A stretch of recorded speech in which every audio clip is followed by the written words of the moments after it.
네, 첫 소식은 국회에 취재하고 있는 이승현 기자 연결하겠습니다. 이제 총선 선거구를 획정해야 되는 시한이 사흘 앞으로 다가왔습니다. 오늘 밤에는 여야 대표들이 만나서 이 문제 담판을 할 예정입니다. 이승현 기자 나오십시오.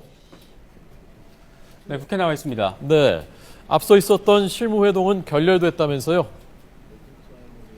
네, 그렇습니다. 새누리당 조원진 새정치연합 이춘석 원내수석 부대표와 여야 정치개혁특별위원회 간사들이 만나서 협상을 벌였지만 2시간 만에 결렬이 됐습니다.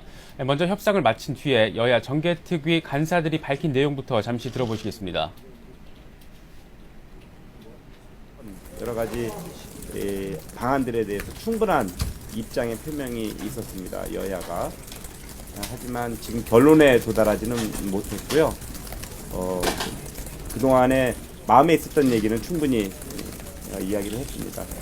하여튼 충분히 논의를 했습니다. 다만 합의에 이르지는 못했고 오늘 충분히 논의된 이 사안을 가지고 양 당에서 자체적으로 더 논의한 후에 이후에 더 협상 여부는 이후에 결정하기로 했습니다. 양당 지도부는 실무협상 결과를 검토한 뒤에 오늘 밤 여야 대표와 원내대표가 함께하는 4+4 회동 여부를 최종 결정할 방침입니다. 당초 여야는 실무회동이 성과를 내서 어느 정도 윤곽이 잡히면 양당 대표와 원내대표까지 참석하는 회동으로 확대를 해서 진행하겠다는 계획이었습니다. 다만 실무협상 내용과 상관없이 여야 대표가 만나서 담판을 시도하기로 한 만큼 별다른 변수가 없다면 회동은 이루어질 가능성이 높습니다.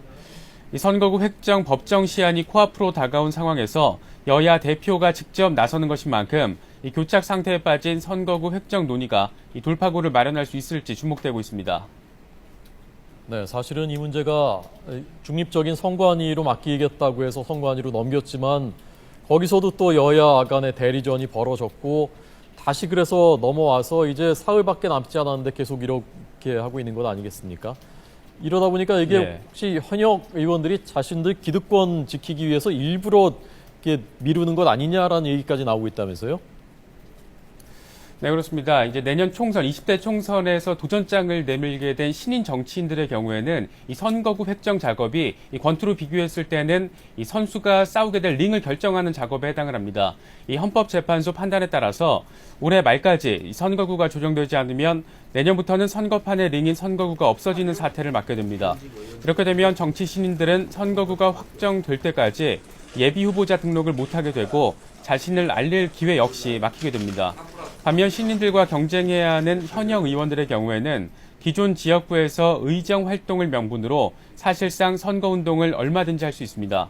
이렇다 보니 일각에서는 획정 작업이 조기에 마무리되면 현역 프리미엄이 사실상 상실되는 만큼 여야가 일부러 시간을 끄는 것 아니냐는 비판의 목소리도 나오고 있습니다. 실제로 18대, 19대 총선에서는 선거일이 2달도 남지 않은 시점에서 선거구 획정 작업이 끝이 났고 17대 총선의 경우에는 선거일 33일을 남기고 가까스로 선거구가 정해지기도 했습니다. 지금까지 국회에서 YTN 이승현입니다.